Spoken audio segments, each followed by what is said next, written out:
Hello दोस्तों, welcome to short and smart learning. प्रस्तुत है जीडी बिस्ट डिक्टेशन। स्टार्ट।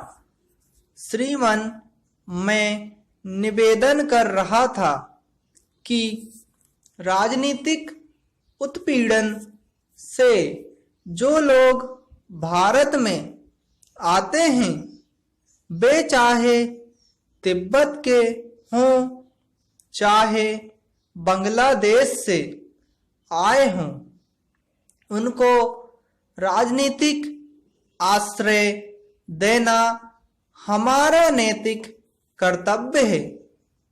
वह आश्रय हम देंगे और दे रहे हैं। इसीलिए चीन ने जो हमारा विरोध प्रकट किया है उसे हमने स्वीकार नहीं किया। दलाई लामा कोई राजनीतिक गतिविधियां नहीं कर रहे हैं। वे दक्षिण की यात्रा पर जा रहे थे, प्रधानमंत्री से मिले, कुछ फोटो भी खींचे और वे छप गए। इसलिए हमारे चीनी मित्रों को यह समझना चाहिए कि भारत में लोकतंत्र है और समाचार पत्र भी स्वाधीन हैं, और अब तो रेडियो पर भी कोई सरकार का शिकंजा नहीं है। हम तिब्बती शरणार्थियों को राजनीतिक गतिविधियां नहीं करने देंगे। उसी तरह से बांग्लादेश से आए हुए शरणार्थियों को राजनीतिक गतिविधियां नहीं करने देंगे, जिससे बांग्लादेश के साथ हमारे संबंध बिगड़ जाएं। बहुत बड़ी संख्या में सीमा पर लोग इकट्ठे हो जाएं और शिविर बनाकर रहें। इस बात की इजाजत नहीं दी जाएगी।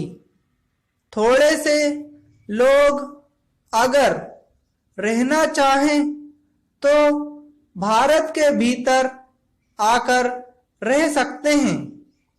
हम किसी को उसकी इच्छा के खिलाफ नहीं धकेलेंगे।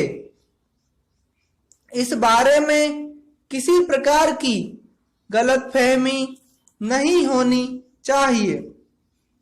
अगर माननीय सदस्य कुछ और जानकारी प्राप्त करना चाहते हैं तो मैं उनको अलग से दे सकता हूं।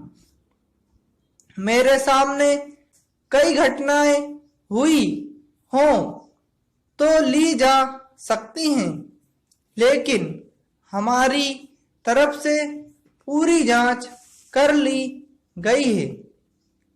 उपसभापति जी, मुझे यह देखकर खेद हुआ है कि विदेश नीति के सवाल पर जो एक राष्ट्रीय वक्तव्य है उसमें कुछ विरोध के स्वर सुनाई दे रहे हैं और यह कहा जा रहा है कि सरकार अपनी नीति को बड़ी चतुराई से बदल रही है। हमारी नीति जड़ नीति नहीं है, यह गतिमान नीति है। फॉरेन पॉलिसी डायनेमिक होगी, फॉरेन पॉलिसी फ्लेक्सिबल होगी, फॉरेन पॉलिसी बदलती हुई परिस्थिति का उत्तर देने में सक्षम होगी, समर्थ होगी।